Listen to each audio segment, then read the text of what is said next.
Good afternoon. My name is Nehemiah Bishop. I'm a former student and team member here at BLUE1647. And on behalf of the Minority Business Development Agency and BLUE1647, we are very excited to host the Inclusive Innovation in Action. Now you're probably wondering, like, why you're here. Well, that's twofold.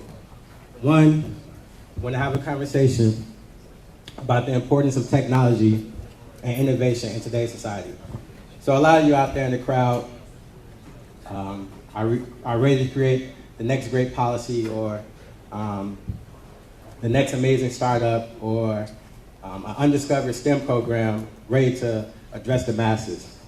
And here today we want to talk about how we're going to move forward with that, how that works with the federal policy, with the federal government in general. The second is we're going to talk about a very popular word in not only our society, but most importantly in tech, which is diversity. So diversity means a lot of things to a lot of people, but we want to have a candid conversation about what diversity means to minority innovators. I mean, it's us. So we should have a say-so in what that means to us, and what that means to the world, and what that means to society. Now here at Blue, we pride ourselves on partnering with great organizations such as MBDA. We have a lot of great success stories. I mean, BLUE1647 success story in itself. Just a couple of days ago, out of 600 organizations, we were one of the 25 that was a recipient of the Chicago Innovations Award.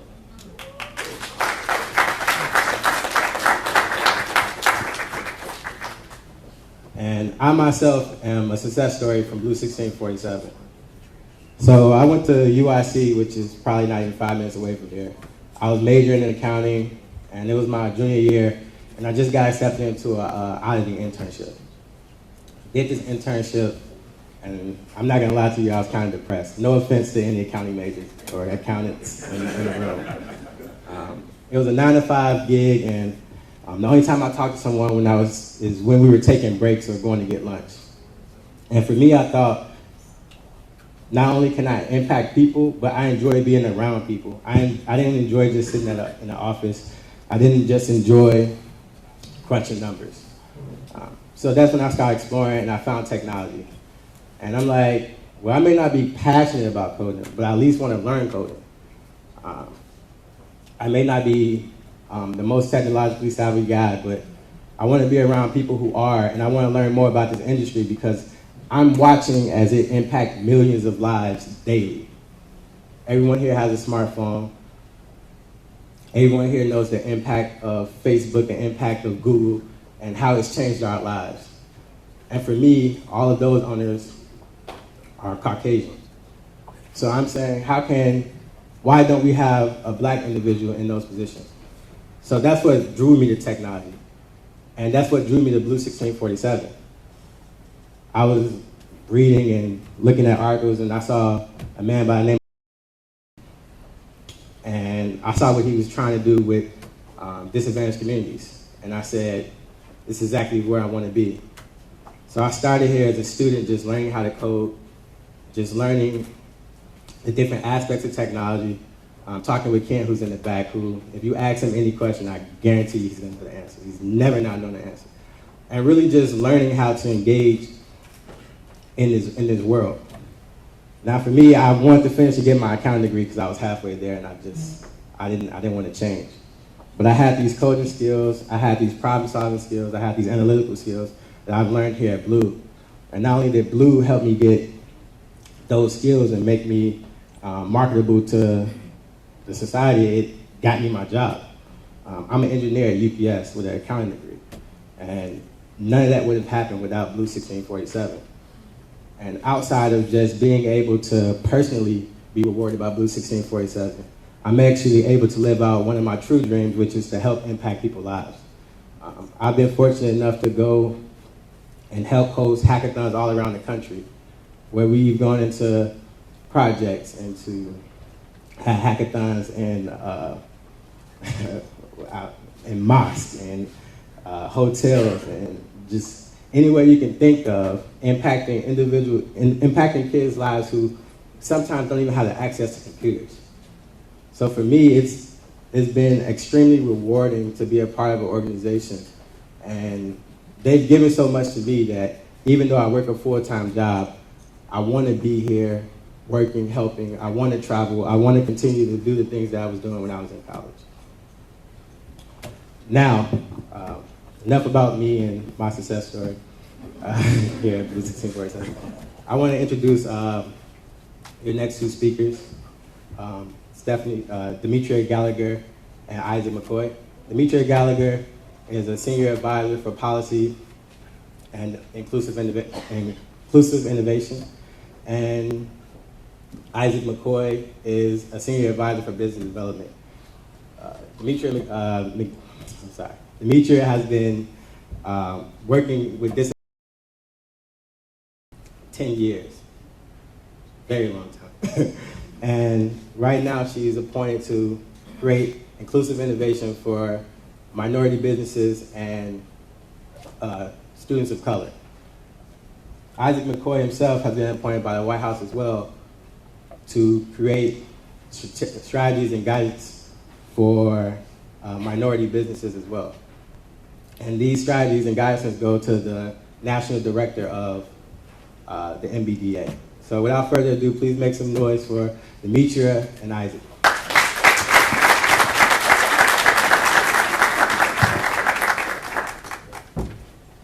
Good afternoon, everybody.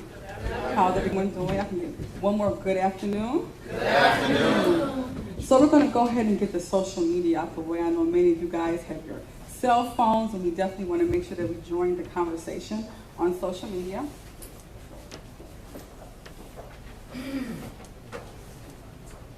This one's like...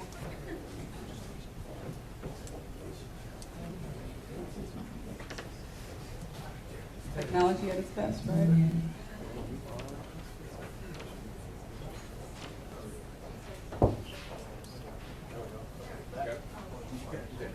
On the way. Perfect, okay. So please contribute to the conversation. We definitely want to make sure that the people on live stream as well in the audience understand the importance of inclusive innovation. And another housekeeping note, so we're talking about innovation, and so every forum that you probably go to, every event you go to, you're going to do some type of survey, but we're not going to do it in the traditional sense. We're not going to have the paper and pen, but I want to bring to you Thomas Stovall, K.R. Stovall of Candid Microfeedback. And so he's created a platform in which we can do surveys that are not only high response, but like I said, we're going to use a little innovation. So I want to bring him to the stage to talk a little bit about how we're going to do this micro survey. All right. Pleasure to be here with you all day. Thank you. So as Isaac said, I run a company called Candid Microfeedback. We're a crowdsourcing platform that crowdsources feedback directly from customers and employees of large organizations to get instant feedback in real time about what's working and what's not, directly from the people who know usually better than us, which are the people who are on the front lines. So for large organizations, we also can turn any room into an instant focus group in under 60 seconds, which you'll see today. So without further ado, just take out your cell phones, bookmark candidfeedback.com.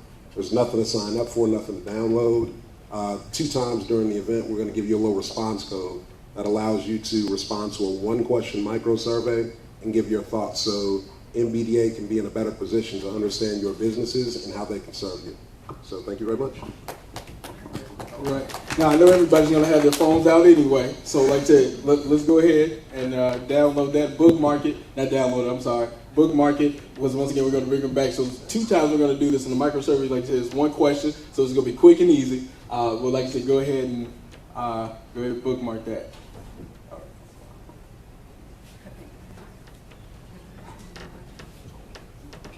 Oh, sorry. So we definitely want to, I want to give a round of applause to Nehemiah Bishop for, once again, not only sharing his story, but being brave and encouraged enough to make a switch in his career. Because I know all of us have been in positions where we've seen some stuff that we want to go, but so as a young man, to make the switch. And then too, want to thank BLUE1647 for providing the capacity and the platform for him to be able to make that switch. So if we can thank Nehemiah Bishop for opening up this event, I would really appreciate it. Yeah, and just real quickly, I just want to really let people know that it's not by accident that we are at BLUE1647. They are definitely creating a national platform for the next generation of minority innovators, not only in Chicago, but they're doing work in St. Louis and LA. So let's just give one round of applause for the great work at BLUE1647.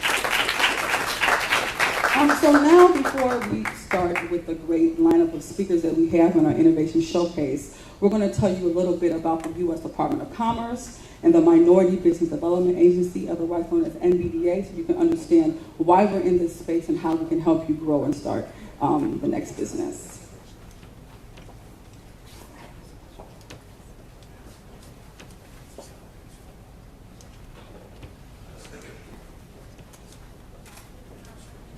Perfect.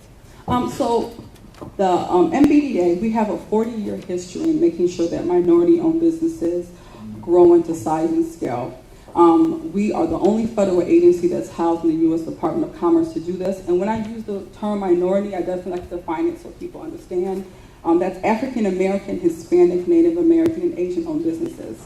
We pride ourselves in making sure that minority-owned businesses are on the forefront in many of different industries across the country, and we are very excited to be here today so you can understand how we can help you grow your business.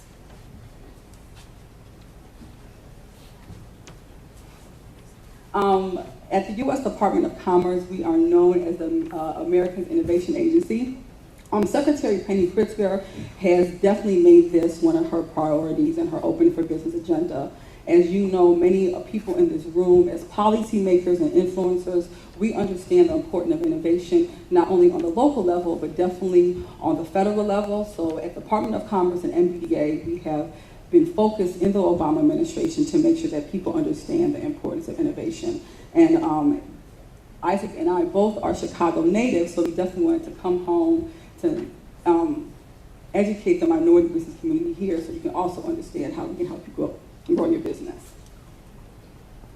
And so when we talk about supporting, growing, and making minority businesses globally competitive, what does that mean? So how MBDA does it is through public-private partnerships. We have a nationwide network of public-private partnerships that focus on business development and technical assistance in 3 key areas. It's accessing capital, contracts, and markets. And so once again, our centers focus on those 3 things, once again, providing technical assistance and business development. We also have specialty centers in those same 3 areas that focuses on, once again, capital. We actually have one of our representatives from our new capital center here with us today. We also have exporting, once again, a specialty center focusing on exporting, another one focusing on federal. Do we have those special centers on those 3, but we also have one for advanced manufacturing. So we have these centers that our MBA centers nationally can plug into, and then our MBEs can plug into. So as entrepreneurs, these are actual resources that you can plug into throughout the nation to grow your business. And so this is extremely important. Like I said, we have our partner here from Chicago running our MBDA center.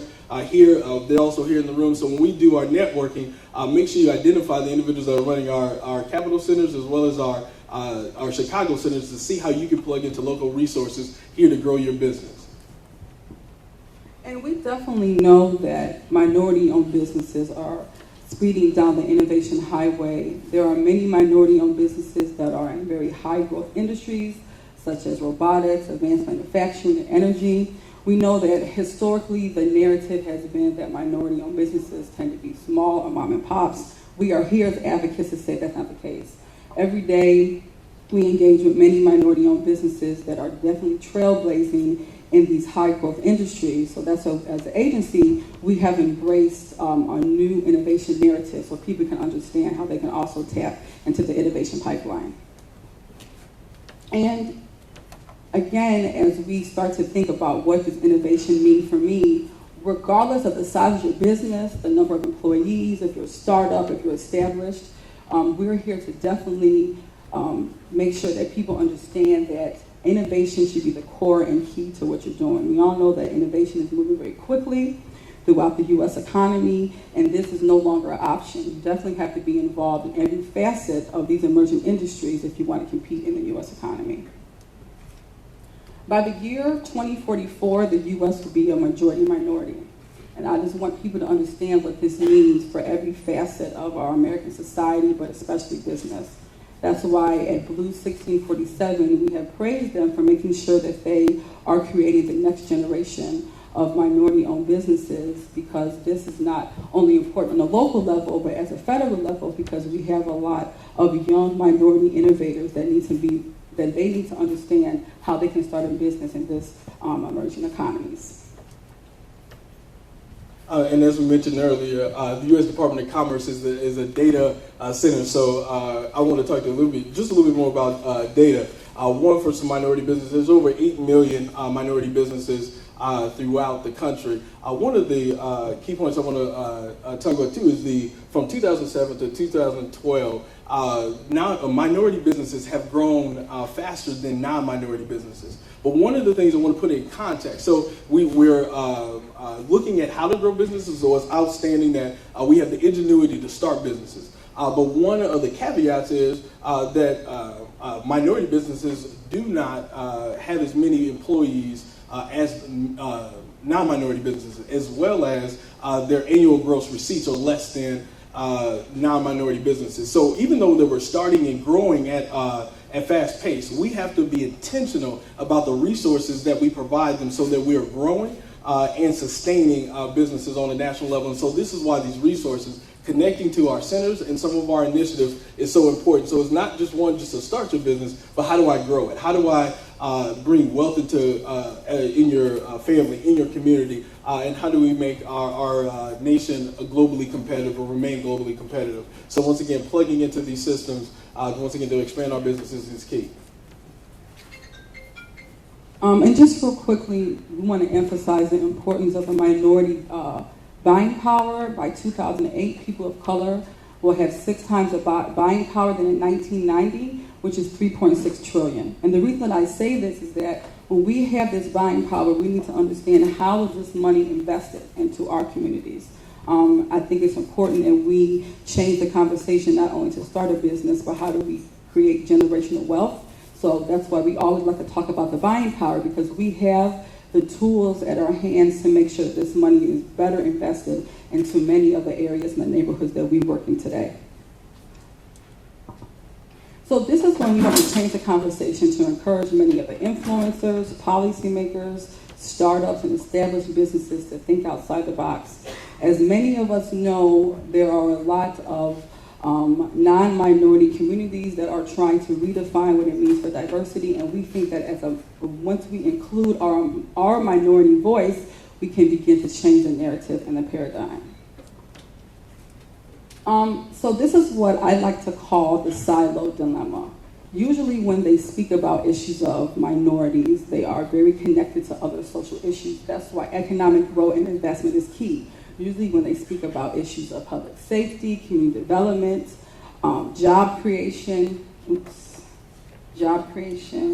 or education, they often speak about it in silos. If we truly want to change the narrative when it comes to diversity, we need to make sure that we have a multi-pronged approach that's very comprehensive in how we speak about investment.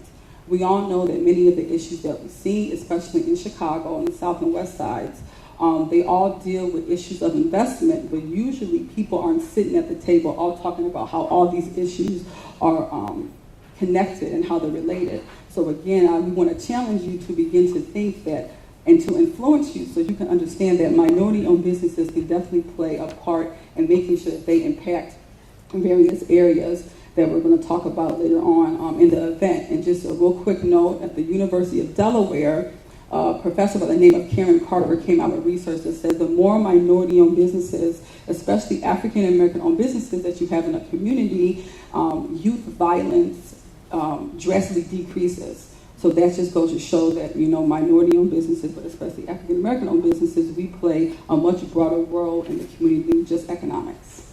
And I want to echo those comments to say this is not a social service program. This is an economic empowering initiative. How do we create jobs? How do we get you resources to create jobs in our community and create the economic mobility that it takes, once again, to break down these silos? And that's why, once again, it's so important, not only the work that we're doing, but how we connect to the work that you're doing. So then again, as I discussed, just having a comprehensive approach to see how minority business investment and innovation is spearheading this agenda on a local and a federal level, just making sure that we're having these very candid conversations with individuals in these different areas so we can understand how minority business social issues that we see. Then, as we're going to pivot the conversation to talk about innovation, I know that many of you in this room may be asking, okay, how do I get involved in innovation? What are some things I can do? Who are my resources? The main thing that, Isaac and I, especially the national director, as we have traveled the country talking to many businesses, you need to be asking yourself, who is in my innovation ecosystem? Who am I working with to make sure that they validate what I'm doing, and who are the experts? And we're here to definitely tell you that we believe the federal government should make sure that they're at your innovation table, so we can definitely understand, so you can definitely understand as a business, how can I move forward? I think sometimes that when people think about innovation, they get a little bit, what am I looking for? A little bit intimidated because they don't know how to actually approach the problem or the business that they want to start. But the federal government is an excellent tool to make sure that you are more involved in innovation. And again, at NVDA and Commerce, we want you to understand that we are your innovation and relationship partner. We have access to a lot of different resources in the federal government so you can understand how to get involved in many of these emerging industries. To make sure that we were more involved in innovation and we wanted to support the President's innovation agenda as well as commerce, for the last 2 years, we have been working very closely with the National Institute of Standards and Technology to make sure that minority-owned businesses were more involved in technology transfer and innovation in general. Raise your hand if you know what technology transfer is. Oh, a couple of people. Okay, well, that's good. So in general, the federal government is about 10 to 15 years ahead of innovation. Many of the things that we use today, products and services, such as the camera in your iPhone, many components of the iPhone, from baby formula to memory foam to GPS, was all created in what we call the federal labs. There are about 300 federal labs throughout the country that are definitely in every industry possible to make sure that you are more involved in many of these innovation initiatives. In September, during the Congressional Black Caucus, we launched what we call the Inclusive Innovation Initiative, which is our IP program.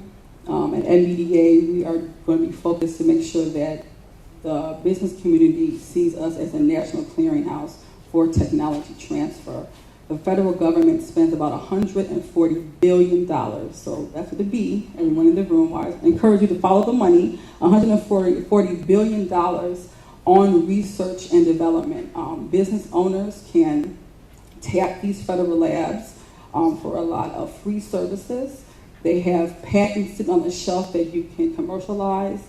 Some labs will even detail a scientist to your business to help you improve your business model. You can go into these labs and use their facilities and their equipment, and there are a lot of businesses making good money. However, minority businesses, we tend to be absent in this space. So this particular program is going to help to funnel more minority-owned businesses to these labs, and especially students of color. We are working very closely with labs throughout the country and minorities serving in institutions and historically black colleges. So we're going to show you a short video now that talks more in detail about technology transfer for your business.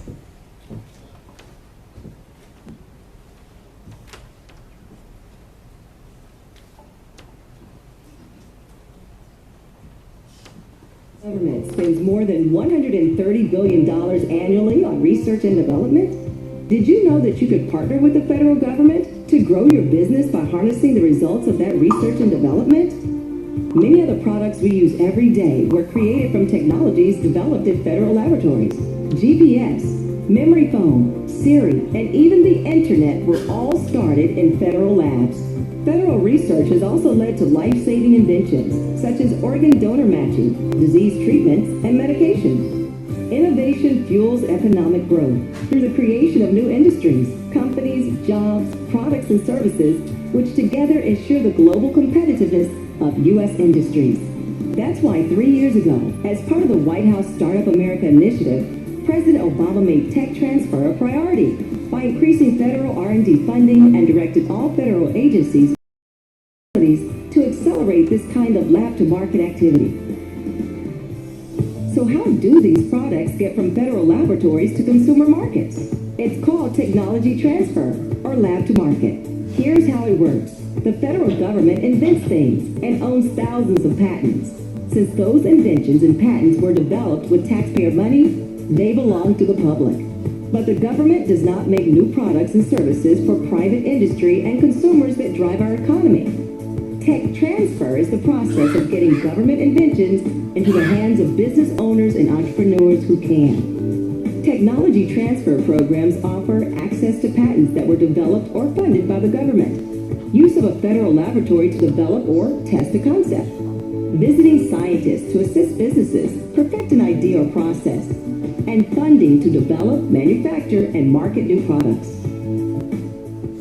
The Minority Business Development Agency is focused on building a better tomorrow by creating economic conditions that support and encourage inclusive innovation and entrepreneurship. In 2016, MBDA launched its Inclusive Innovation Initiative, I3, a national outreach effort to increase the participation of minority businesses and students of color in tech transfer. MBDA is excited to build a pipeline for minorities to gain access to America's pioneering ecosystems. In partnership with the Federal Laboratory Consortium, as part of I3, MBDA hosts signature events and educational programs to prepare for the next era of American innovation and scientific advancement. This collaborative approach connects minority-owned businesses to the vast network of science, manufacturing, and research assets located in over 300 federal laboratories across the country.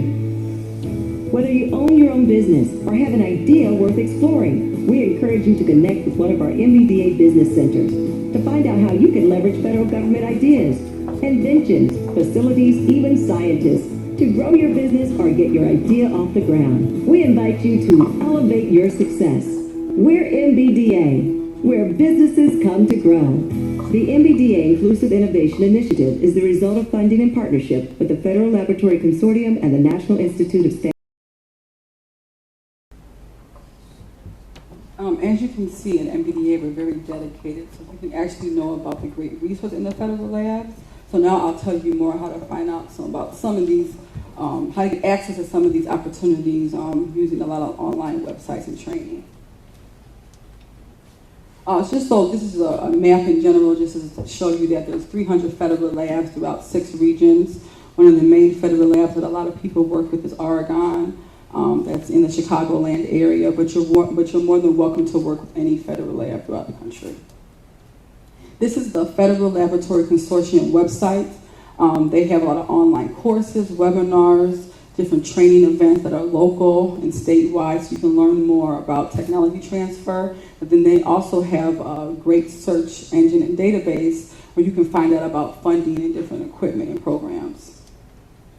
So now we get to the best part. It's show me the money. I know many people in this room are like, okay, this sounds great, MBDA, this sounds great, Department of Commerce, but how can you make sure that we're able to fund this great innovation? So I'm going to let Isaac talk about this. And as you mentioned, we are from Chicago, and I've run nonprofits here, for-profits as well. So once again, I understand that we want to know where the money is, how we tap into it, and where's the hookup. So these are some of the programs and some of the resources on the local level and federal level that's going to help you get that hookup. So one, as Demetria mentioned, the SBIR, which is the Small Business Innovation Research, as well as STTR, which is Small Tech Transfer Research. There is $2.6 billion, and once again, $2.6 billion from 11 federal agencies that help you advance your technology. So as one of the images before was the think outside the box, I want to challenge you to think like there is no box. and then use these resources, STTR, SBIR, once again to further your initiatives and your thoughts. This is the SBIR, STTR website. Again, you can go here, look for funding. It's a great resource. They have a great online courses that begin to learn more about all the different industries you can apply in. And again, the number of minority applications here are very low. So MBDA definitely partnered with SBA in this to make sure that we increase those numbers so that we can get access to the funding. Then here in Illinois, the Illinois State Treasurer has created the Illinois Growth and Innovation Fund. This is one very not only interesting and particularly you need to plug into. There's $222 million per year that they're going to be using to fund technology companies. And so one of their mandates is going to be, one, working with minority fund companies as well as minority businesses. It's once again to fund the development of your business. So this is a resource that you need to plug into, and the website is down there to learn a little bit more information about that. But like I said, that's the Illinois Growth Fund, making investments in technology companies here in Illinois. And then also, Cook County earlier this year created their Commission on Social Innovation. And so this is just another, as we talked about bringing down silos, this Commission on Social Innovation is going to do just that. How do we do economic development but also have a social impact?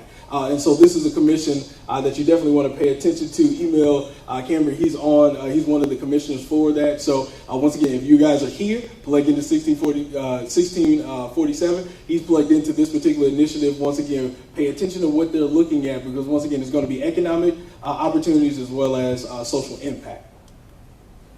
And then with the MBDA, as I mentioned before, we have public-private partnerships with our business centers and our specialty centers, but we also have some funding out now. It's through our broad agency announcement. You can visit our website or grants.gov to learn a little bit more about that. But these 5 initiatives are supplement some of the work that we're doing on our business centers and our specialty center side. So once again, this is very important for you guys to look at, to see, one, who has been awarded, what they're doing, how you can plug into them, and then if your organization and or community wants to apply for them, once again, take a look at that, and we'll talk a little bit more about some of the work or some of the individuals that we funded under this particular announcement. But once again, please take a look.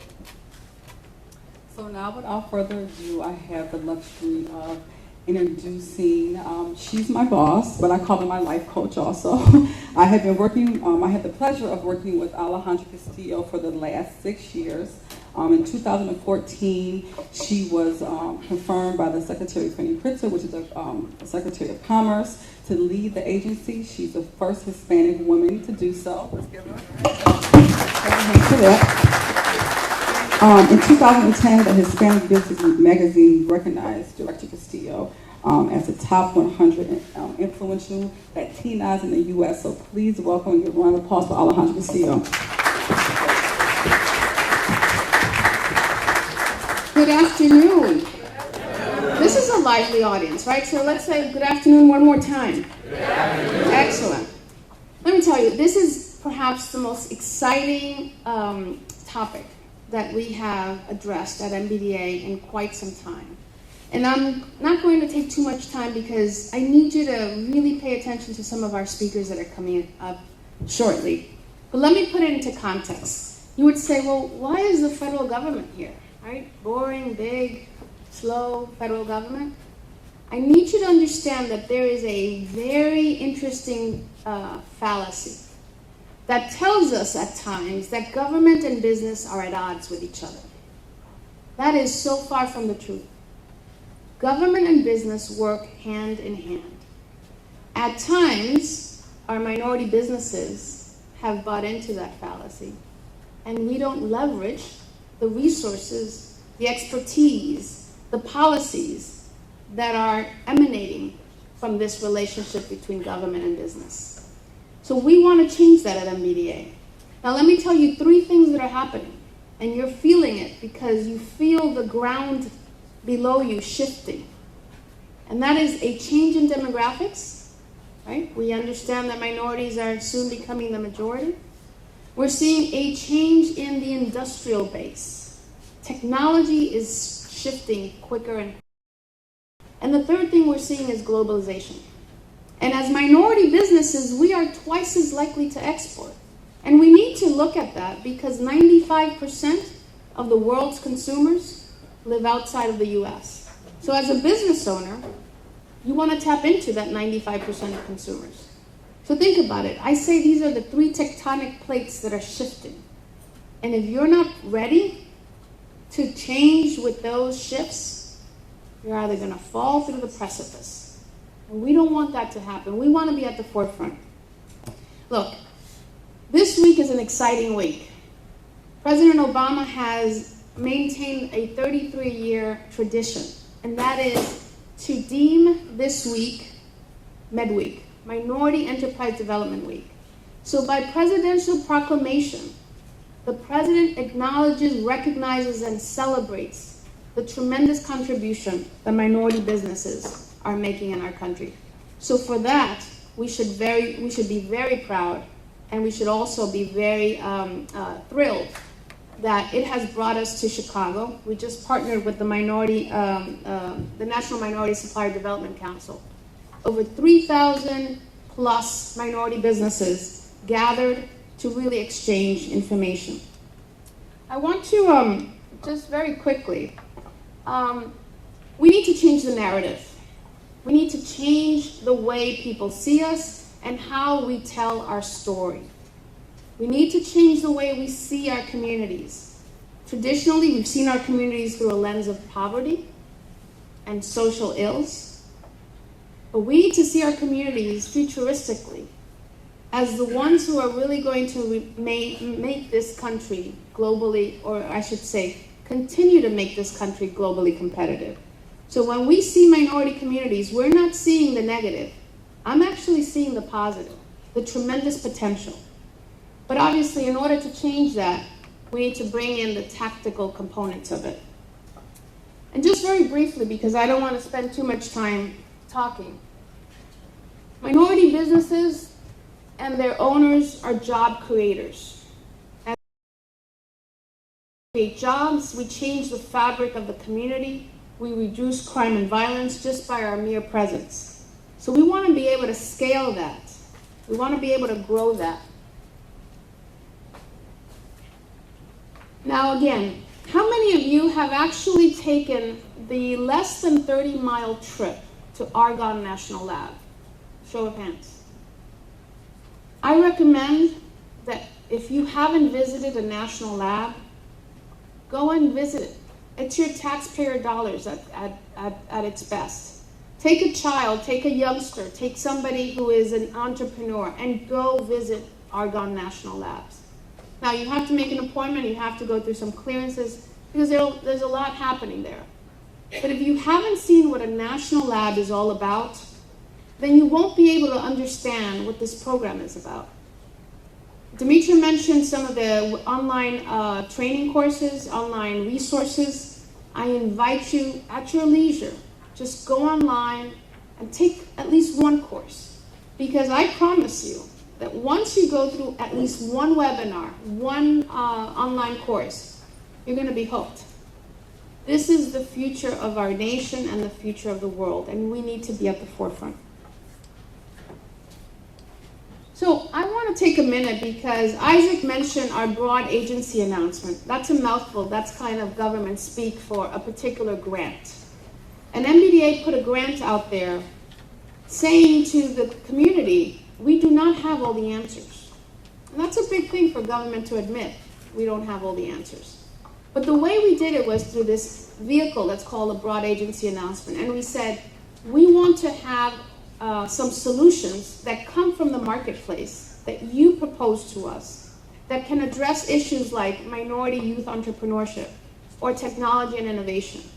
And we were fortunate enough to really have some amazing proposals, but our agency can't fund them all. We're trying to. And one of those organizations was the U.S. Chamber of Commerce, the U.S. Black Chamber of Commerce. And they proposed several interesting ideas I wanted to highlight them so that you saw what these type of proposals can be. And I'd like to invite someone who has been a tremendous partner to MBDA and someone who has great passion, on Ron Busby, who is the president and CEO of the U.S. Black Chamber, to kind of tell you a little bit about that story. We're going to be brief, but I needed you to understand what the passion that is brought in, how we can actually move the needle. And then once Ron is finished talking, I'm going to pivot into our amazing speakers and give you a little bit of a short bio on each of them. So let me bring Ron Busby to the podium and have him talk to you a little bit about what he's doing. Thank you, Alejandro. Thank you, guys. I'll try to make it quick. My name is Ron Busby. I'm the president and CEO of the U.S. Black Chambers, Inc. We were founded in 2009, so I really came to Washington, D.C., as many of you. I was a small business owner in Phoenix, Arizona. So we saw and heard a lot of big numbers, $1 billion, $1 million, large opportunities. But to guys like you and I, that's kind of another world. What we really need to talk about is, how do I take my small business to the next level? How do I get my one-man firm to be a five-man firm? Because understand this, what we here in Washington, D.C., is that I would love to do business with more minority businesses, but I can't find it. So we said, okay, we'll take on that. Because if I'm in Washington, D.C., I might not be able to find that needle in the haystack in Chicago. And then the second one was, we'd love to do more business with minority firms, but they're too small. So we said we're going to deal with both of those two issues. So in 2009, we founded the U.S. Black Chamber on 5 key pillars, the first one being advocacy. Because you see, in Washington, D.C., we ride around, and on the back of our license plate, it literally reads, taxation without representation. And for your businesses, that's who we've been. We've been paying into a system that has not been there to represent our best interest. Our second one is access to capital. And you're going to hear a lot of good news stories about how agencies are providing more access to capital for small and minority-owned businesses. Understand this, they were doing so poorly in the beginning, there was nothing but up for them. But there's still challenges, because the average minority-owned business either has no credit, limited credit, or the payment that they're paying, the interest rate is so high that it's still unattractive. So the U.S. Black Chamber has partnered with the Black Bank, and I know you guys hopefully have heard a lot around the country about Move Your Money and Banking Black. That was us. That was the U.S. Black Chamber taking 40 African-American men under the age of 25 to our local industrial black bank in Washington, D.C., saying, we're going to make a statement. I bought a home last year, and when I bought my home, I financed it through a black bank. I used a black moving company. I used a black home inspector that was African-American. I used a black tech. Everybody that touched my home transaction was African-American. And 2 things happened. They were so appreciative of me making the commitment that they did extra work. Then the second thing is, I didn't ask for the hookup. I didn't say it costs $1. I'm going to give you 75 cents, and when you give me 80 cents worth of service, I'm going to complain. Because the number one concern, and I was so glad to hear about it, was unemployment in our communities, right? There's literally 2 million unemployed African Americans in the country today. But on the flip side of that, there's 2 million African American owned businesses today. So you know what we got to do? We got to grow your firm so that you can make one new hire from your community, and I don't have that conversation in my community. We're our own solutions, but we have to keep our dollar within our community. I'm so happy to see my Asian brothers and sisters here, because you guys get it. Your dollar stays in your community 28 days before it ever leaves. My Hispanic brothers, your dollar stays there 21 days before it ever leaves. In my community, my dollar leaves within the first 6 hours. So I don't need anybody else boycotting my businesses. We're doing it ourselves. We have to think in a different mindset that we're the solutions. We don't need anybody else coming into us telling us what we need to do. We need to talk about innovation, technology, to how to use it so that now we can put 2 and 2 businesses together to make 5. Because understand this, the third one is contracting. Understand and hear this if you don't hear nothing else I say. In Washington, D.C., budget until 45 days before the end of the fiscal year. We got billions of dollars sitting there in Washington, D.C. You know what they say? They bring us in a room and they say, do you know someone that can do X? And someone will say, yes, I know someone. And they'll say, do you know someone that can do Y? And they'll say, yes, I know someone. Guess what? I don't know you. So you can cut out all the fat, cut out all the profit, pray over it, provide all the technology over it, and you still may not get that opportunity, not because you're not the best company there, but if I don't have a relationship with you, I can't say, yes, I know. So you need to make sure that you have someone in Washington, D.C., or in Illinois that knows who you are, and it starts with a relationship. So we came down here from Washington, D.C., not to talk about how great we are, but we're here to find out how great you are. And I'll end with this. A lot of folk are talking, especially these last 12 days, about making America great again. And I'm all about it. But I say this, in order for there to be a strong America, you got to have a strong black America. And in order for there to be a strong black America, you need strong black businesses. And in order for there to be strong black businesses, I need you to think about innovation. I need you to think about technology, and most definitely think about partnering. Because we don't have all the answers. A lot of folk come to me and say, I want to go into business for myself. And I always say, okay, what do you want to do? And they say, usually the answer is something you're passionate about. Something you don't mind putting your own money into. And I say that's crap. Because there's a lot of businesses that have been passionate, work hard, put their own money in it, and they still out of business because they went into the wrong business. Find out what the government is buying. Find out what we don't have in our communities and go into that. Technology is the future. Thank you so much, you guys. I'm here around the rest of the afternoon. Thank you so much, Ron. I wanted to touch on something that Ron mentioned.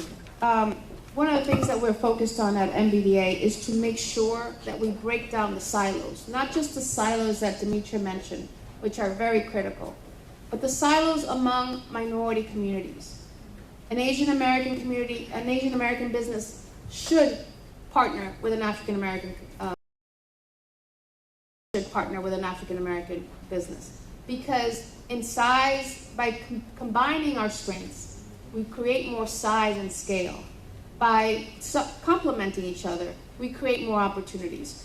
So at MBDA, we talk about working across communities, together, and in unison. So let me just pivot, because I think that the best, definitely, we have saved the best for last. And you're going to hear some very exciting speakers. Our first collaborator is none other than Emil Cambry, founder of BLUE1647. Very strategically and deliberately, Emil founded the Diverse Tech Innovation Center and co-working space here in the South Side.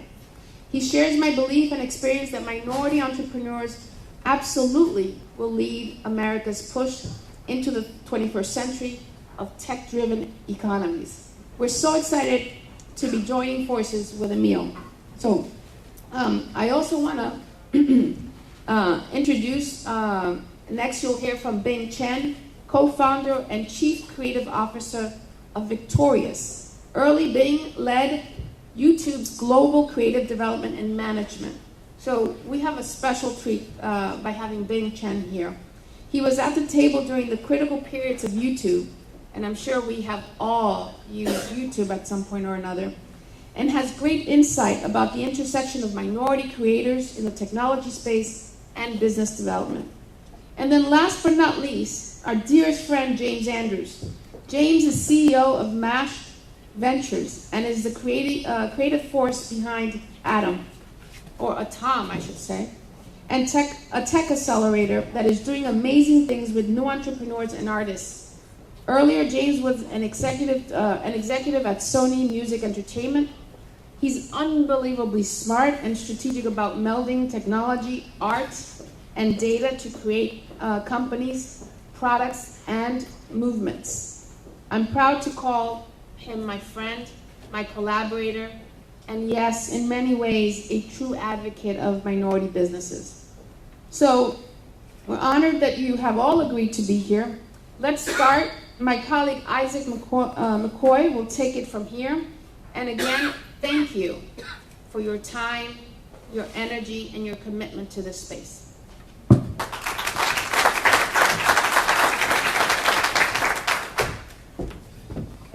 All right, so before we get to our outstanding speakers, once again, we're going to go back to our micro survey for our first question. So I want to bring back up Thomas Kerr Stovall. Okay, everybody. So just take out your phone real quick. It'll take about 90 seconds. Enter the response code you see on the screen there at candidfeedback.com. You'll see a little screen that pops up that says locate a micro survey. You input 501-0255R and it'll take you to a one-question survey.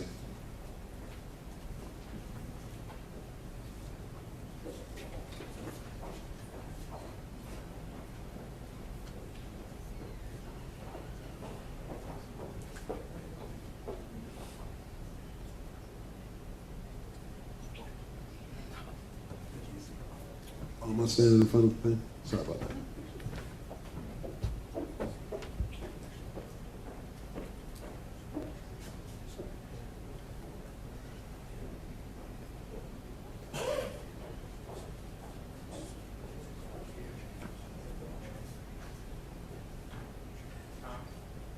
Yeah.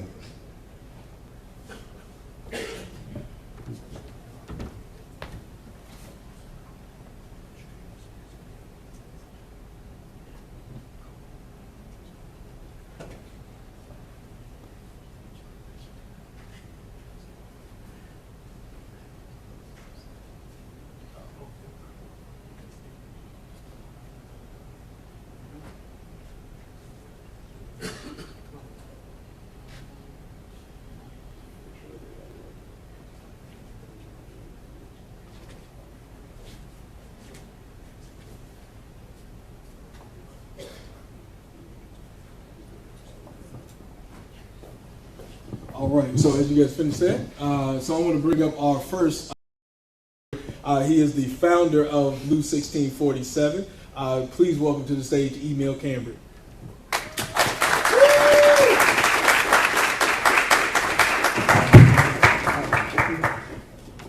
I don't know about dynamic, but I'll try my best. All right, cool. Slide it on. Cool.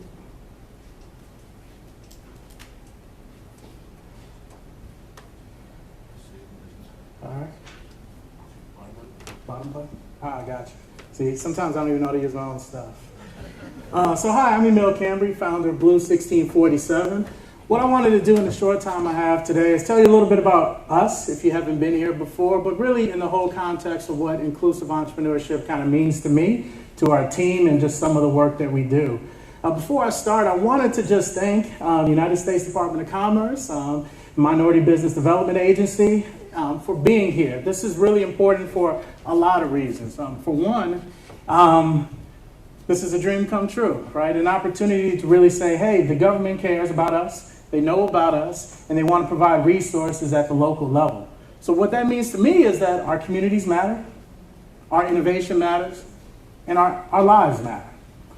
So with that being said, it's really important because I'm sure that when they were thinking of all the places and spaces they can be in Chicago, it was important for them to be here with an organization with minorities that are at the helm, but also really they care about community, and this is what we do every single day. This is not an initiative, this is not a special program, this is something that we eat, sleep, and drink every single day because we realize that, hey, there's a lot of problems, there's a lot of challenges, but we look at the positive element of what it is to say, hey, there's a lot of opportunities as well.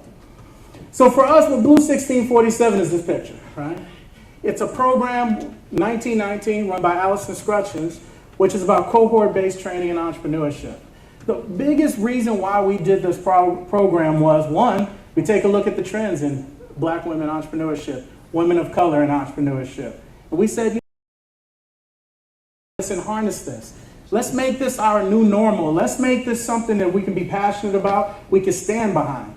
But we also know the old adage, right? When you teach a woman, you teach a family. When you empower a girl, you empower the future.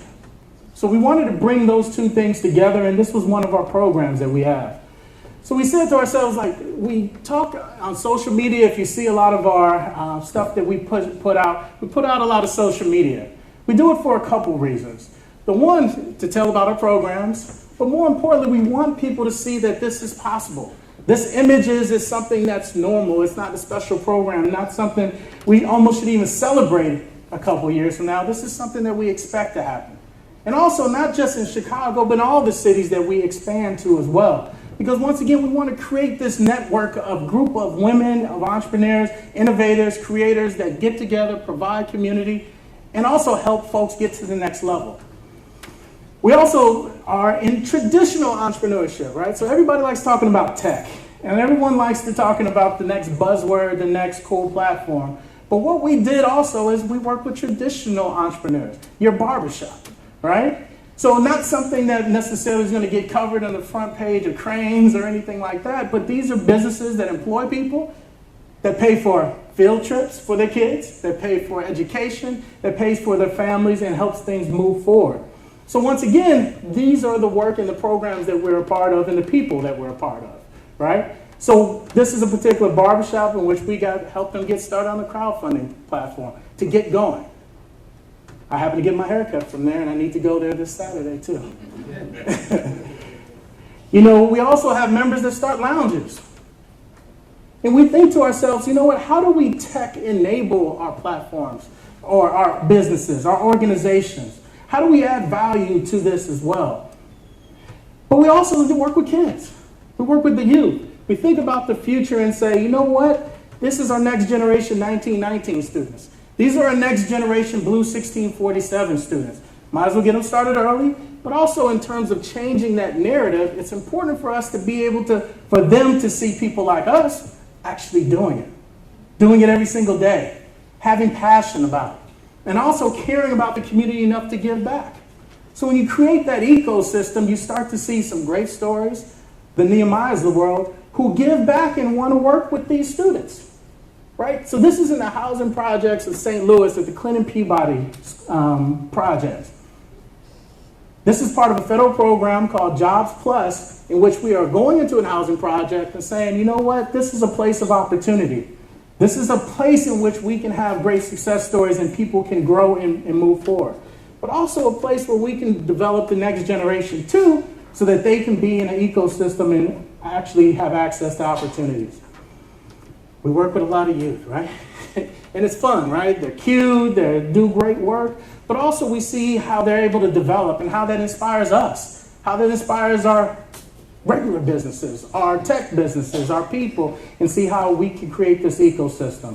You know, when we first got started, many people said, well, you know, you got to either focus, you either do youth or you do adults. And I said, why?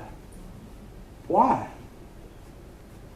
Not that we need to have 500 youth here today at this particular program, but they need to see these examples. But also this is that pipeline of talent as well that we need to draw from to help scale ventures. So we have a couple folks that are in here today who have hired our students to be CTOs, who have worked with our students to build websites. So we see everyone working together in this ecosystem to really move things forward. So in thinking about kind of putting this presentation together, you know, we get this narrative all the time where we say all of our communities have blight, all of our communities have no hope, there's violence, there's no economics, there's no economic activity. There's some in Chicago. There's a lot in Chicago. But there's also neighborhoods that are thriving with folks that are starting businesses too. One, the Bronzeville community. But also we have communities that aren't doing as well. So one of the things, approaches that I take with BLUE1647 is to say, how can we serve both parties? Places that we need to help develop, but also places that are doing okay and need to go to the next step. Because we're all in this together. We need each other in a very, very tangible way. So the great thing about what technology does is it gives us an opportunity to connect both sides. So when you think about the members that are members of Blue and the programs that we run, some people want to say, well, are you only dealing with folks that are destitute? No. We're dealing with some folks that need a step forward, a leg up, but we're also dealing with students and people and adults that are doing well or still need a little bit of help. So once again, there's about creating the circular flow of economic activity so that people get together, so our communities get better, but also so we can see that, you know what, this has some value too. We look at other countries and we call them emerging markets. My biggest thing is our communities are emerging markets too. They have a lot of power. They have a lot of resources and some other things that we need to tap into to make them just like Bronzeville. So when I look at this neighborhood, I see this neighborhood. I see it as a place where we can get it to the point where great things can happen and we can bridge that gap of unemployment that plagues a lot of our community. So I compare it a lot to Shenzhen in early 1990s, right? So everyone talks about Shenzhen, there's this very thriving place in China that is where a lot of the electronics that we buy and buy from the store are made. But because of government, because of a particular focus, they were able to go from a place that was barren to a place that is not so barren. So I look at our communities and say, how do we create that kind of dynamic? How do we get from where it was to where it is today? What things were possible? The biggest gap that they were able to fill was technology. They were able to build stuff, make stuff, and create this ecosystem so that people can buy stuff, people can develop stuff, and then also they can hire people from their community. So I look at some of the gaps as well that we're trying to address with the programs that we run and just looking at kind of what the future holds for our organization. There's some opportunities in procurement, right? So Director Castillo talked about all these opportunities that, once again, are available through the federal government that we should have access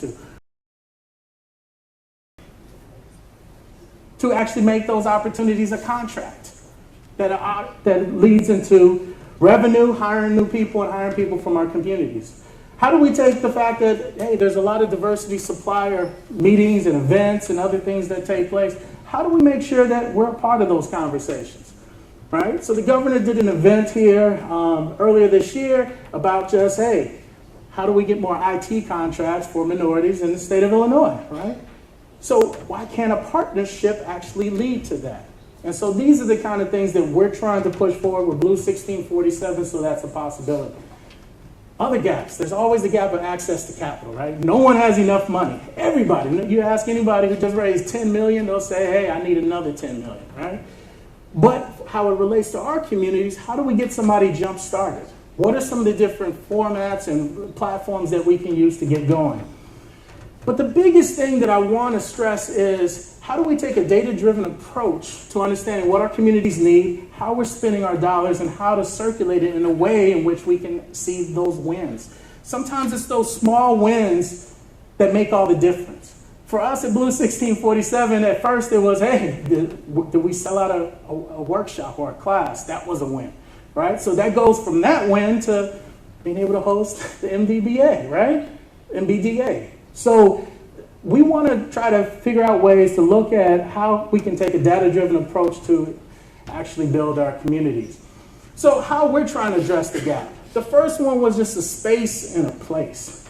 One of the challenging things about doing this sort of work is that you have to have a place where people believe good things are taking place. Even if they're not here every single day, it's the psychology of it all. To know that, hey, they have a place in Chicago that I can go where people that look like me that are actually working on cool stuff. You don't know who you're going to run to at Blue 1647. That's a powerful, powerful psychology, and that's what we try to cultivate here at Blue 1647, and that's important. So that when we have expanded to Los Angeles and to Compton and to St. Louis, they say, hey, I want what you guys have in Chicago. Why? Because pictures, you see that narrative, and you see that people are coming together to talk about important things and not just talk about them, but actually work on them. So that was the first thing we tried to solve. So we also think, like, how do we also take franchises, right? How do we take basic businesses and be able to help them and support them? How do we actually develop our communities in ways in which other people might think that it's not the sexiest thing in the world? Can there be innovation in franchising? Can there be innovation in starting businesses? Is there anything wrong with starting that Subway in South Shore that's going to employ a couple people from your community and get that money flowing in that? So those are some of the ways we're trying to address it. Look at workforce development, apprenticeships, those opportunities. For one, there's a stat that says that for every high-skilled tech person that you train, it creates 2.5 jobs. So we double down on workforce development. We're Department of Labor certified for software development for that reason. Because one, either you can work in a company like Nehemiah, or you can start your own company, or you can help scale another company. And those are the things that we try to double down on.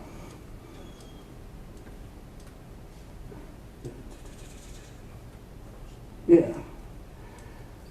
So one of the things that we see is like, how do we scale the work that we do? I mean, it's important to say it's great to have a class of 20 people, but then my question is, how do we get that to 2,000 in multiple cities, in multiple places? Because what power comes in those numbers, right? So one of the things that we'll be launching very soon at the top of the year is an online platform for coding.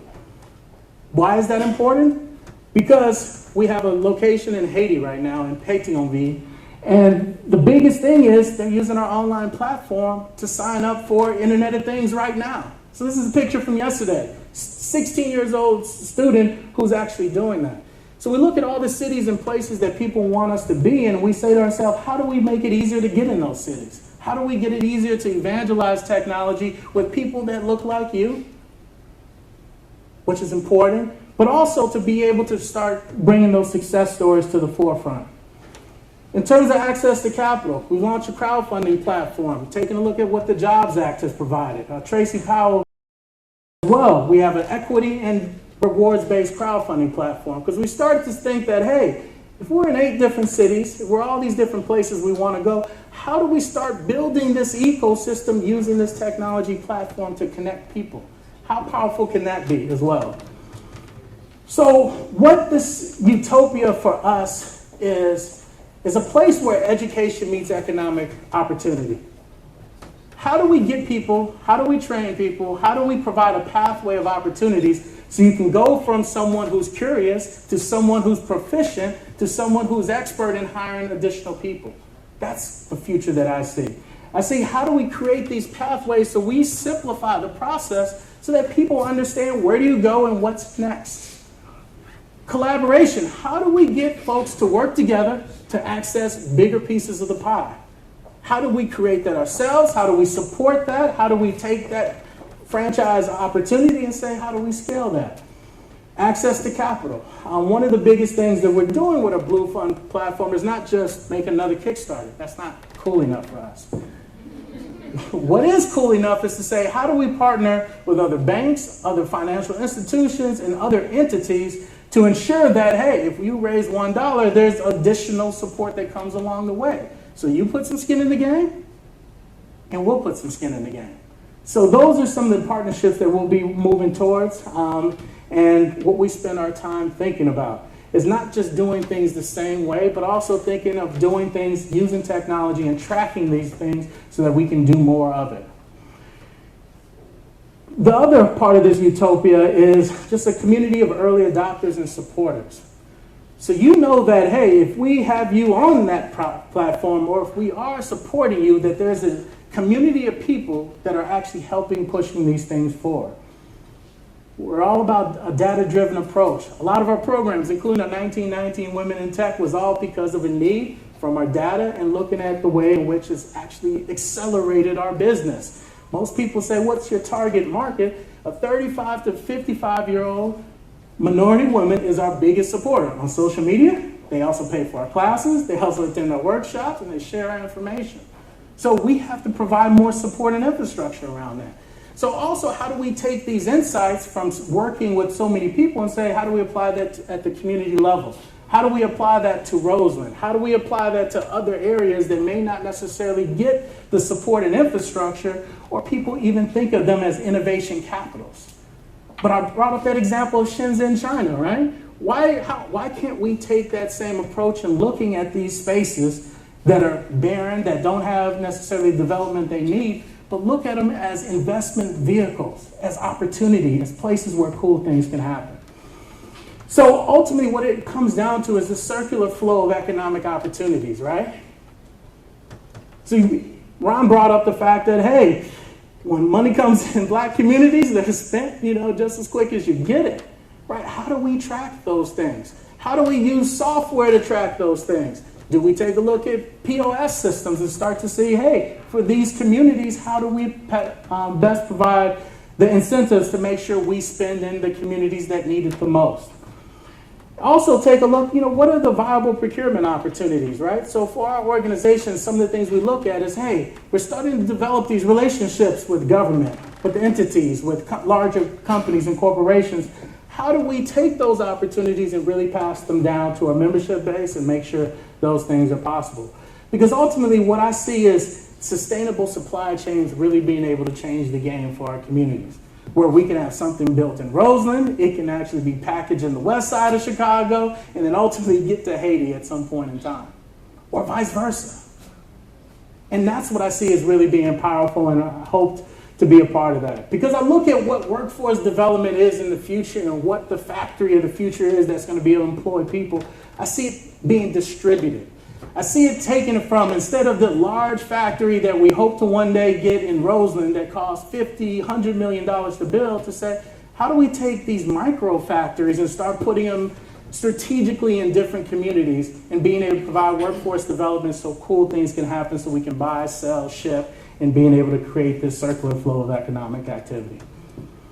So that's my vision of kind of what Blue 1647 is and what we're trying to do. But ultimately, it's really about taking a look at how technology can make our lives better, make our communities better, and do it in a very, very, very intentional way by saying, hey, let's leverage these partnerships, let's leverage these relationships, let's leverage our community and start actually providing dollars ourselves that we can control to make sure that happens.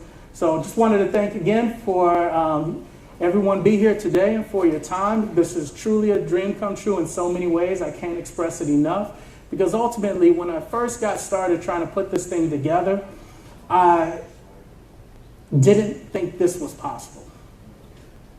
But it is possible. It was a side project turned into 10 jobs into one. But you know what? This is the hardest thing I've ever had to do, but the most fulfilling thing that I'll ever do. And I'm around the coolest people, the coolest team, and the greatest community that are truly thinking about what's next in technology, what's next in entrepreneurship, and how we can put these things together. And I'm truly fortunate, and thank you for your time.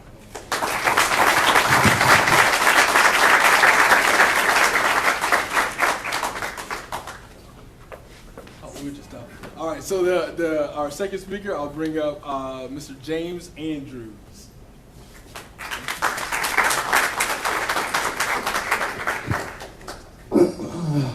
How's everybody doing? All right. Do I have a clicker? Yeah. I'm so excited to be in Chicago. Let's pause for a minute. I just landed. This is one of the greatest cities in the world. I live in Los Angeles now. I just landed from New York.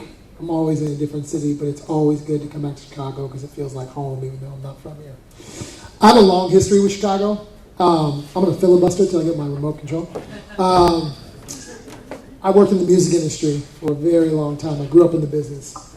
And when you think about the music industry, there's no greater city. You just click my, okay, fine. There's no greater city in the world for music than Chicago. I used to work hip-hop records, George's Music Room. This guy right here, and you could only see him when you had hip-hop records. And if Kennard Gibbs is in the house, he even took me to the 50-yard line, and it's definitely at the 50. So I definitely have a relationship with Chicago. I love it. Spent many a day, many a night in this wonderful city. My conversation today is going to feel a bit like a provocation, a comedy show, and something to get you going. I think about things very deeply. I think about innovation very deeply. I first want to thank Director Castillo, who walked into my office in Atlanta, Georgia, which is where I was based up until 2 months ago, and said to me, you should be doing more business with the government. And I was like, why? And over the course of a year, she has really led me and been a Sherpa on an entire journey that has really helped my team, my network, and my syndicate really understand the power behind partnership with the U.S. government. And so this is my third talk on behalf of USMBDA, and I always go, how am I up on these stages talking to the White House? It's amazing. But I'm so thankful at the partnership that we created with USMBDA. Secondly, I want to thank this guy here, Emil, who I've read about. I've been a little bit of a fanboy from afar. And really, first time I've been in this location and really, really excited about the power of what's happening here in Chicago and loving that we have something in Compton and close to where I'm living now in LA. So I am the CEO of a company called Smashed, and okay, cool. And today's conversation is really an expanded view of innovation, tech culture hustle, which is kind of our tagline at Smashed. And it's going to feel like a hip-hop song. So it was all a dream. I used to read Word Up magazine, and Salt and Pepper and Heavy D were really up in my limousine. But really, though, I actually have taken the liberty of taking Mr. Steve Cates' book, which is The Third Wave, which is a wonderful, simple read on sort of where we are, and I've kind of hacked it a little bit, right? Think about culture. Culture is about hacking. So I'm taking his book and I'm hacking his book a little bit. Thank you, Steve. And so what Steve says in the book is that in the first wave, we actually built the internet, right? So, of course, Steve's work at AOL in working with the government in partnership in creating the first wave of the internet. It's wonderful. Actually built all of the services that sit on top of the pipes, right? So all of the Google, Amazon, Facebook, all of those things are part of the second wave that he talks about in his book. And the third wave, he's really talking about this idea that today we're in the internet of everything. So ubiquitous internet, everything is connected devices, and all these wonderful things. And in the third wave, he says it will solve for these really, really big challenges: healthcare, education, transportation, amazing things. I love it. It's a great read, right? And we're going to be out there creating all these wonderful things. We also talks about the fact that it's critical for partnerships, policy, and perseverance to exist and coexist together. And so I thought about this as a grown-up b-boy now, as someone who grew up in hip-hop. And I thought about the relationship between the third wave and hip-hop, and that's a lot of what I'll kind of frame and weave through today in my conversation. So I think about the people who came together in this idea of partnerships and perseverance, and I think about hip-hop. And I think about immigrant communities, right? I think about Jamaicans that came to the Bronx, right? Who actually brought a culture to the Bronx, right? From Jamaica, from sound systems, big sound, big speakers, right? And actually these were our first engineers. So these guys are actually finding power sources from light poles. So actually to have block parties in the parks, you had to actually find power. So in the Bronx, they're actually, these black men are our first engineers. They are our first folks to actually take something that wasn't even designed and actually leverage it for culture. And so that's where the beginnings of hip hop began, is in the early 70s. And it's really black and brown folks coming together in our communities to create this wonderful art form. Latinos, blacks coming together and really bringing from their communities, from places like Puerto Rico, Dominican Republic, Jamaica, so forth, bringing a sound that we now know as hip-hop. So as you guys are thinking about hip-hop, you're like, oh guys, we're going to start talking about hip-hop. No, there's a whole evolution of the art form that's really critical, and it's really made me who I am. And so I say that because my best friend is DJ Jazzy Jeff, Jeffrey Towns, he goes by. And I spent many time on the road with him. I actually managed him for a short time. And even though I grew up, as you'll find in my story, I grew up in Silicon Valley, most of what I learned about engineering and technology and gadgetry comes from the early DJs. So if you look at that set, like traveling in the world, like these guys are the first guys to have Apples. These guys are the first guys to actually teach me about gear and computers and really understand technology in a really deep level, like in the early mid-90s. So I often say that hip-hop is the result of a culture innovation hack. It's really, we hacked it. We hacked the game. We created these Tascam mixers. Even the sound, the 6x9 speakers and the 808 bass and all these things are all innovations that come as a part of a cultural hack. And hip-hop is a big responsible part. It's ours. It's ours to share with the world. It's ours to say to everybody. We started here in America, and it's for everybody. And so I often also look at things like this methodology of the Lean Startup. How many of you read the book Lean Startup? Yeah? Oh, awesome. Okay, great. So you'll be with me on this one, right? So the Lean Startup is this methodology that we use in Silicon Valley, which is an idea of launching things, right? It's this idea that you use build, learn, measure. You build experiments, you experiment with things, you actually have some assumptions, you test some assumptions, right? Then you measure the metrics and see how things worked out, right? And for those of you that are my lean experts in the room, nodding your heads, there's a thing called an MVP, which is a minimal viable product, right? And that minimal viable product is something you put out to the consumer, and you test and you see what's going on, and you get the feedback. Well, you know what? We had our first MVP, and it's called a mixtape. We actually took a rough mix, and we put it on a tape, and we put it out to the community, and the community gave us feedback. And that's actually whether we decided whether we're going to put more investment of money into that artist, or not? Am I lying, Rand? Is that right? All right. Validate. Thank you. So the mixtape was our first ever MVP. And in many ways, as you listen to me talk about hip hop, I want you to understand two things. One, not only is the greatest cultural contribution I think that we've created next to jazz, right? But also that I wasn't going to forget jazz. Now, come on, now I'm in Chicago. The other thing is that we created the innovation and entrepreneurial community. So if you think about Bad Boy, you think about Rough Riders, you think about Def Jam, you think about all these things. Like, we created economic systems. As labels began to go through what they're going through right now, the bottom fell out a little bit in our communities, because we hired cats from, came out of prison to be bodyguards. We hired, local cats who were, street team cats to then get big jobs at Def Jam. We created an economic engine in hip hop that, is amazing. So I want you to understand that when I'm talking way for me to have a theme to stand up in front of you. It's really, really critical, and it's an important part of our culture. So that's me. I'm just a kid who got a dream job in the 90s. In the 90s, I made people famous, and it was awesome. And even today, as CEO of Smash, I have a dream job. And I'm very fortunate. I'm very fortunate. So who am I? I'm just a kid. I'm just a kid from a community called Oakland, California. Community looks like this. And I moved to a place called Palo Alto. It was kind of like being the Fresh Prince of Bel-Air, right? So I moved from Oakland to Palo Alto, and I saw the birth of the internet, because I went to Palo Alto High School, one of the best high schools in the country. It's awesome. And it's across the street from Stanford University. And the hallways and the labs of Stanford University, the Green and Meyer Library, I was playing around with computers while I was sneaking into the library and learning about this thing called the internet, right? In about 1989. And on these computers that look like this, yes, that was actually one of my first computers, I learned about the internet because I was talking to other libraries. Then I went to UCLA, got my life together, had a kind of a rough patch out of high school, got my life together, went to UCLA. Then I went in the record business and worked on some amazing acts. Worked with these 4 girls from Houston, who were teenagers at the time, worked on the Fugees, worked on Nas, Maxwell, Men in Black, and Chicago was a big important piece of all of our hit records. So I also followed a journey, though, a 3-wave journey, thank you, Steve Jobs. And in the first wave, after I left the record business, I built and sold my first company. And I built a newsletter that was called Soul Purpose. It was probably what you would call a blog today. And I built it, and I sold it to a .com. And I was like, yeah, cool. And we had raised $1 million at the time, and we had 20 employees. We went from 20 employees to 320 employees, and we raised $1 million to $40 million in about 15 months. It was pretty awesome. It was an amazing journey. It was 1998, and I was living in New York City, and all my friends in the music industry thought I was crazy because I was working at .com, and it taught me so much about really dreaming big and thinking about the future. So a lot of stuff I'm doing today, I was thinking about in 98.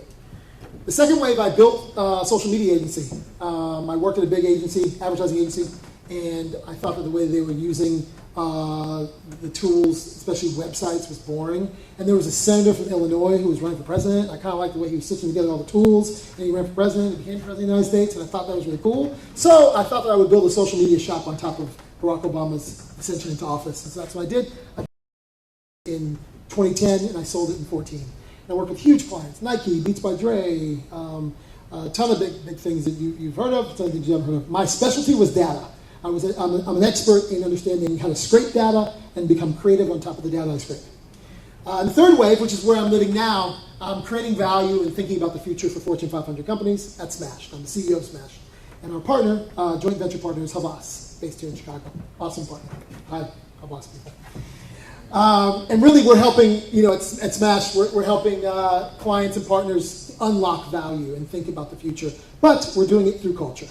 The idea that we can help brands think about the future and also help them understand where culture and all the stuff that Emil was talking about earlier, all those things go into what we do and where we help Fortune 500 as well as startups. For those of you that may know, I have a partner. His name is Troy Carter. He used to manage Lady Gaga, John Legend, Eve.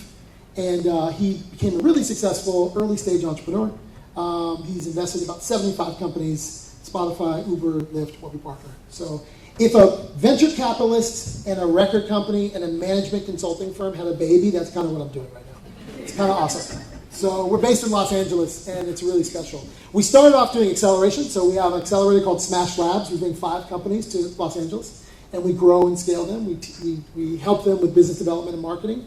And we have been very successful with about 4 or 5 of our companies in the last about year and a half. We basically pair them with mentors, and then we use our syndicate and use our network to help them grow and scale. And now we're doing Smash Labs inside corporations. So think maybe Smash Labs Nike, let's just say perhaps maybe, or Smash Labs Procter & Gamble, where we actually help them think about things like AI and VR and things in the future. And we're always thinking, we're always strategizing. There's always a whiteboard around us. We're constantly strategists, and we're basically consultants. So, enough about me. I'm going to tell you about what we believe in, what our beliefs are. We believe that the future is getting brighter. These are some of the entrepreneurs, some of them we've worked with, some of them we've invested in. We believe that the future is bright. We also believe, like Emil says, that entrepreneurship is not just about coming up with the next app, but it's about tech-enabling businesses. I think it's really critical. It's not about building the next Facebook, per se, but it's really about every company is actually a tech company. Every company should be sitting on a stack of technology, a stack of data, right? And so we believe that about the future. We believe that about the entrepreneurs that we're spending time with.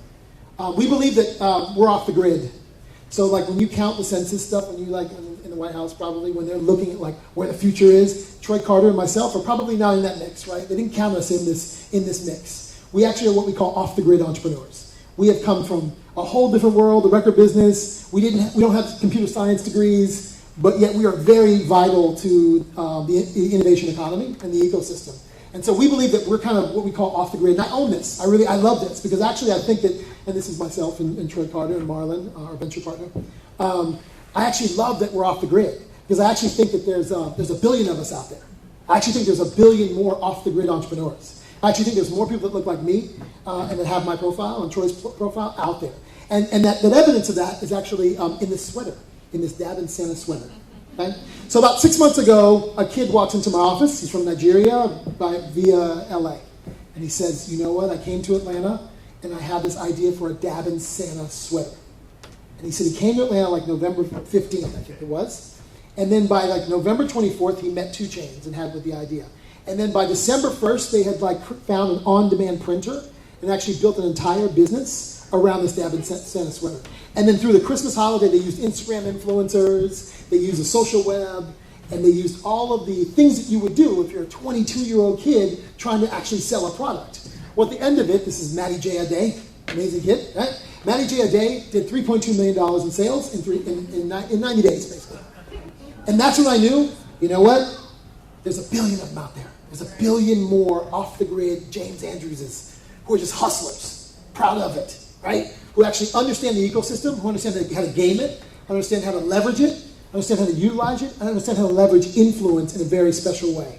So we're really excited about off-the-grid influence. We're really excited about because we believe it's locked into our communities. We believe it's that as Steve K says in this wonderful book, that innovation must move from Silicon Valley and Palo Alto, it's a great place to grow up, into great American cities. And that's one of our biggest beliefs. And so we believe it's moving into incredible places like Pittsburgh and St. Louis and Birmingham and Atlanta and Chicago and all the places that maybe people aren't talking about. And we want to be right there. We want to be right there as innovation is moving. And I actually think that beyond just it needs to move, I think for our country to become strong, that everybody has to win. I don't think everything can be locked into Austin, New York, and Palo Alto. There's actually no way that our country is going to sustain if the innovation is locked in these cities. So it's one of the things we believe in our firm. And so we're seeing great signs. We believe things are happening. So we already have one. We have an investment in Oakland. This is Deshaun. Deshaun's CEO of Maven. Deshaun's story is amazing. Deshaun grew up in Oakland, just like every Oakland kid. If anybody's from Oakland in the house, you kind of know what I'm talking about. Mouthpiece, can talk, woo, woo, woo. And he's an amazing kid that goes to China and learns fluent Mandarin and understands the import-export business really, really well. And comes back to Oakland, and his auntie and them got a little shop over here, and they need hair. And so he figures out a way to go back and actually figure out import-export and actually disrupt the weave business. Okay? We were early investors in the business, and Deshaun was like, man, has his MBA from Georgia State, from Oakland, smart kid, had been doing import-export business, and figured out that hair was an opportunity for him. He also realized that sitting in Oakland, he's close to Silicon Valley. He then worked his syndicate, worked the network, and Deshaun and Maven have raised about $12 million from places like Andreessen Horowitz, and from us, and from other great investors. And he's building an entire ecosystem around hair and doing incredibly well. We see things in Nashville. Although she's not in Nashville, she's in Atlanta. She's building a business around parts. It's called Part Pick. And it's an incredible business. She also works for Google. Incredible entrepreneur. Cincinnati, just spent time with this entrepreneur last week. Rodney Williams, listener. moving files with sound. Incredible. Out of Cincinnati.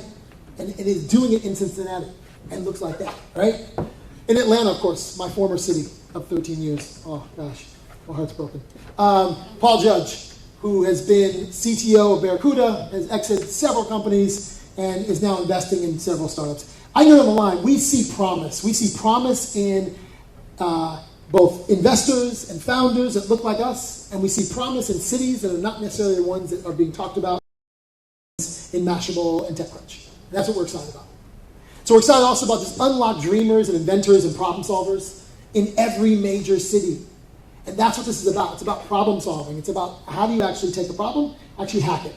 So we think that this is embedded and unlocked in cities, and that's what we want to do. And we think it's happening all over the world. This is 3 weeks ago in Kenya. It's a friend of mine, Juliana Rotich, and Mark Zuckerberg. There's a lot happening in the continent. Definitely keep your eyes on the continent right now. And so it's happening all over.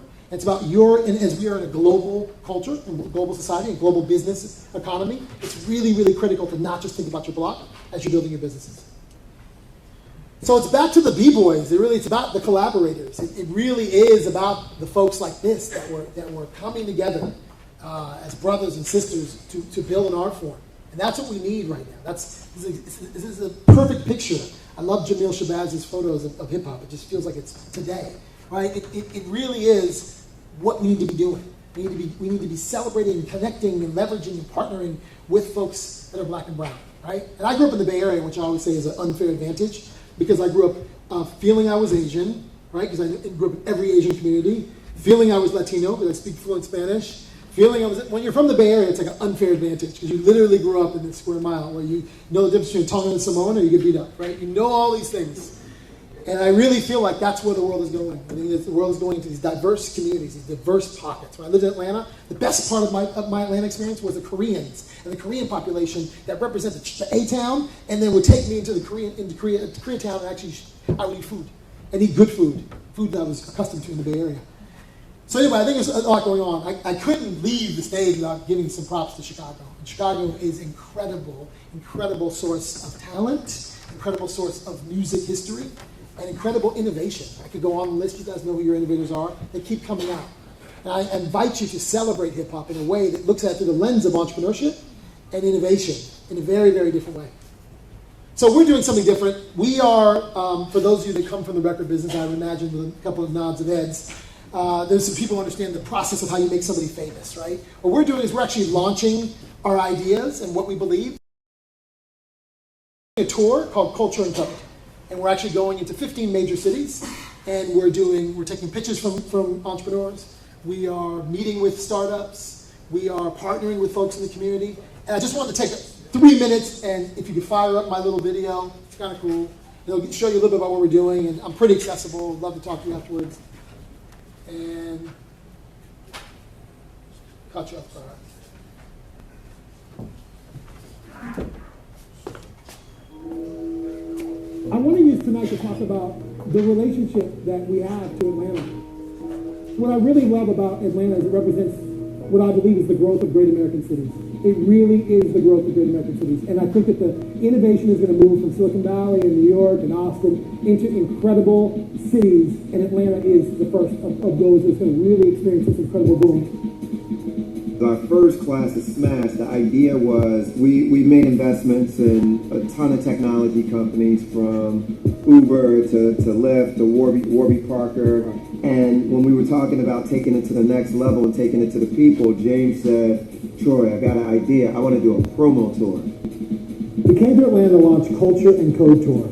In every city, we think there are great components that make up great entrepreneurs and make up great companies and great businesses. And so what we're doing with Culture and Code is we're leveraging a platform to meet with founders, to bring venture capitalists into the market, and to really celebrate what we think is the collaboration between tech, culture, and hustle.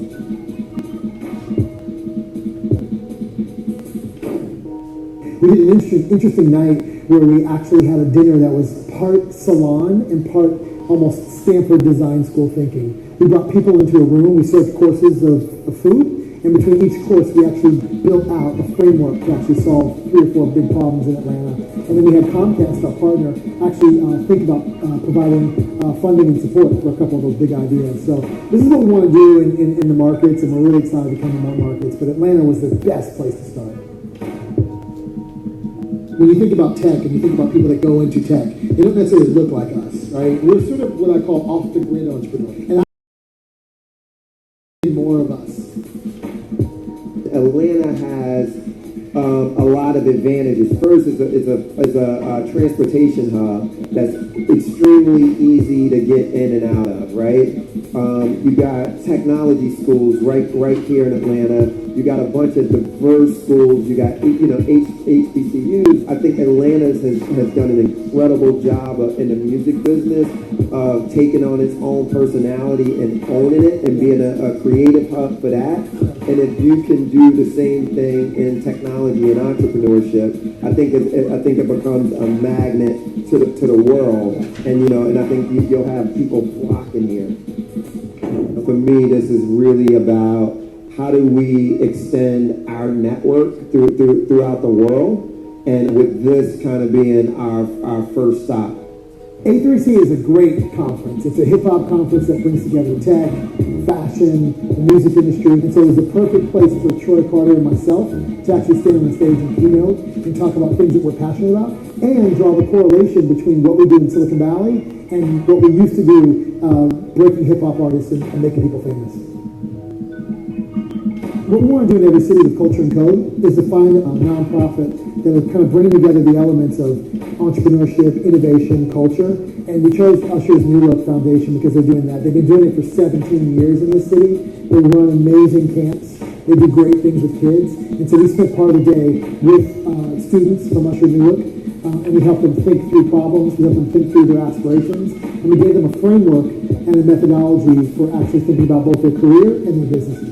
This is like amazing for me. I've been around 11 years, and we started as a camp teaching kids the business aspect of sports and entertainment. Bo James, when you mentioned, giving these experiences, culture, and technology to black and brown students, that doesn't happen if professionals like yourself don't reach back to walk them through and not just introduce, but empower and engage them to properly have the tools to compete.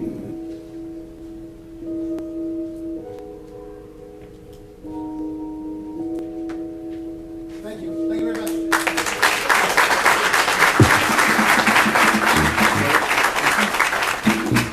We're going to keep that going. So our last speaker for the day is Bing Chen. He's the co-founder and chief creative officer at Victorians. All right. Maybe, maybe not. First, like a good Asian, I have to apologize before we've met last. I feel like we've all been sitting so long we've become our chairs, so sorry about that. I also hear that, wow, there it is. I also hear that when you sit, you actually are killing yourself, so I'm sorry for that too. Lots of sorries today. Anyway, I also apologize for being so informal and not wearing these. Something just felt wrong about it. But anyway, in all seriousness, I want to say that we're all minorities. And that's so easy and cliche to say right now because of the nature of the event we're in. But I would say the same thing if we were in the streets of Chicago or even across the nation. If you have the bravery of talking to some of the worst people in the world, which some of us call millennials, you'll hear a couple things. One, everyone's laughing like, oh my God, I hate my child so much. You'll hear a couple things. You'll hear one, I'm not religious. You'll also hear, I don't trust my bank. You'll also hear, most challengingly right now, I don't trust my political leaders. 51% of millennials are registered to vote as independents. 25% fewer of us associate with an established religion than we did just 6 years ago. And so many of us, like myself, aren't even from this country. We don't just look and sound and behave differently. We are fundamentally different. I'm a third culture kid, for instance, just like my president, just like your president. I was born and raised in Knoxville, Tennessee, which is why I'm wearing this. I spent my middle school years in Shanghai, China, which is why I look like this. And I spent high school, fortunately and unfortunately, in Orange County, California, bro, which is why I sound like this. So again, like so many of us, I feel like I'm at home everywhere, but also nowhere. And you're never sort of a stranger, but you never quite belong because we are all minorities. You especially see this in media. Media, one of its great powers, it enables you to sort of transcend the physical world where you may not feel at home into the much freer and realer digital creative world. And nobody did this better than Mr. Walt Disney. It's why in 2009, when I graduated, the height of the recession, I wanted to go to YouTube so badly because I saw YouTube as becoming the 21st century articulation of the media conglomerate. Now, how many of y'all watch YouTube? How many of you regret watching YouTube sometimes? It's a dangerous thing. It's okay, our parents can't catch us anymore, it's all right. You know exactly what I'm talking about. You have a different kind of YouTube red. Anyway, we got a lot of Friday night people here. But in all seriousness, back in 2009, 2010, YouTube wanted to be Netflix. How many of y'all watch Netflix? Of course, everyone watches Netflix. We're making them so much money and not benefiting from it. That's right. YouTube wanted to be Netflix. Now, practically what that means is they wanted to invest in a bunch of library content, stuff you see on broadcast and theatrical distribution and so forth, and then invest in a bunch of original content on top of that to function as a Trojan horse to get people to watch even more. That's old school thinking. That is an incremental play. That's 10% dialing. And so instead, three of us sat there and we thought, one of the most incredible things about what YouTube had built was this democratization of distribution. Suddenly, with literally one press of a button, I can speak to someone that I'll never ever meet. Someone miles and thousands of miles away, someone oceans away. And that was compelling. But the other side of that equation isn't just distribution, it's creation. This is the harder part. Because even though all of us have voices, not all of us have the ability to project that voice. And so we embarked on this 6-year journey to enable the democratization of creation because we thought that sharing your voice and story is not just a privilege to a few, it is a right of the many, and it is the beginning of social movements, of economic change, and a political cloud that we've seen time and time again in the last few years. In the past 6 years, and over those past 6 years, the YouTube creator ecosystem has blossomed into a multi-billion-dollar ecosystem, rich with ripe enterprises and new personalities that have fundamentally reimagined the entertainment system. And so I wanted to share a little bit about some of the lessons that we learned, because something that a lot of people don't know is that this multi-billion-dollar ecosystem was not just built by people that look like me, but it was built because of minorities entirely. And so I want to share 3 lessons in particular. First, we hear a lot about, oh, we want to earn our seat at the table. Or you got to yell and scream and get your seat at the table. That's all fine and well. That's all right. But the reality is you can wait to have your seat at the table, or you can build your own table, period. Number 2 is strength in diverse communities, regardless of how you structure them, begins from the inside. If you don't take each other seriously, and we don't take each other seriously, no one outside, you better believe, will ever take us seriously. And finally, and I hate saying this because it makes me roll my eyes. I hate it every time a politician says this. But we are fundamentally more similar than we are different. And I'll give you some palpable, empirically proven examples of how that's actually true. If I can figure out how this works, by the way. Bottom button. Bottom button. There you go. I remember the first time I met Ryan Higa. That's not me, by the way. That's Ryan Higa. Yes, we look the same, but yes, you also might be a little racist. Ryan's my little brother. Ryan is the most subscribed to comedian in the world on YouTube. He has over 18 million subscribers, period. Each of his episodes on YouTube gets more viewership on average than the highest rated cable comedy, period. Most of you probably have never even heard of him. How many of you seen him? There we go, my man. There we go, my lady. 2 people. There you go. Ryan, in contrast to his traditional TV and film counterparts, is not classically trained. He's not a classically trained actor. He doesn't sing, or he tries to, but definitely doesn't sing. He doesn't dance, also tries to dance, definitely doesn't dance. And he's not white. On TV, fewer than 4% of faces look like mine and Ryan's. But on YouTube, 15% of the top 50 most subscribed to channels in the world are powered by Asian Americans. A lot of people don't know this, but the first data input that informed our formal structuring of what is now the multi-billion-dollar ecosystem is because I noticed, very strangely, that 3 of the top categories on YouTube were dominated by Asian Americans. Ryan dominated comedy, still does. Freddie Wong from USC dominated film. And Michelle Phan, Vietnamese beauty guru, dominated the beauty and lifestyle space. She's worth over $500 million today. No one knows this, right? And so we found that YouTube was suddenly a bastion, not just for Asian Americans, but for the African diaspora, for the LGBTQ community, for people who love underwater basket weaving and can finally find a good haven. By the way, that does indeed exist, just like iron skydiving exists on YouTube. And yes, but we found that we were an incredible bastion for people who are mis or underrepresented. There's an old world that says you have to wait to be casted or greenlit to get your TV show made. But we effectively realized that we could create a new system where you were the casting director, and so you greenlight yourself. You don't have to wait for someone to give you feedback on a script that they may or may not ever read, because your audience is your greatest collaborator. As Alejandro said earlier, it feels like yesterday. We've been sitting so long. You see where my head's at right now. As Alejandro said earlier, people like you and I are twice as likely to export. So you better believe we exported. Because we realized that in order to exponentially grow the YouTube platform, not only to get more fans and dollars, but to get more creative voices, we had to go abroad. The world, as we all know, is so much smaller than it once was, largely because of A, device access, like little things that y'all are Facebook Living on right now and Snapchatting on, for better or worse. 2, please put it down, don't get in trouble. 2 is because of broadband connectivity, and 3 is because of platforms like YouTube that have accelerated how people and their stories are shared. On YouTube, for instance, not only is 80% of viewership coming from outside the United States, but 60% of viewership for any given video comes from outside of that uploader's country. It's coming from abroad. No longer